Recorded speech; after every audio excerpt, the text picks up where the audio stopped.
मुझे घूर के क्यों देख रही हो? कि टक्कर मारोगी मुझे? डंडा तो आप उठा के मेरे सर पर मारे।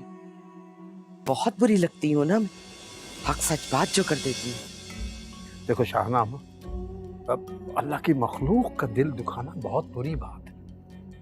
उस बच्ची की नफरत ने तुम्हें अंधा कर दिया। हाँ, नूर छीन लिया उसने मेरी आंखों का, मेरा अकलौता बेटा। मैं कभी माफ नहीं करूंगी उसे। बेगम तुम बस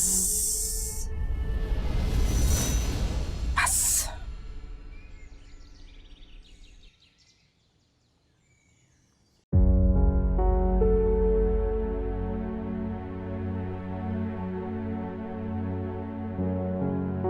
अब्बा, हाँ आओ बैठो। चाय क्यों नहीं पी रहा? ठंडी हो जाएगी।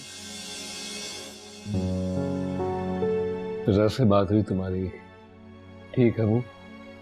जी अब्बू, वो ठीक ही होगी, आप उसकी टेंशन मत लें। नहीं, उसकी वजह से नहीं, मुझे टेंशन यासिर की माँ की तरफ से है। पता नहीं वो फिजा को वहां पे टिकने देगी भी या नहीं।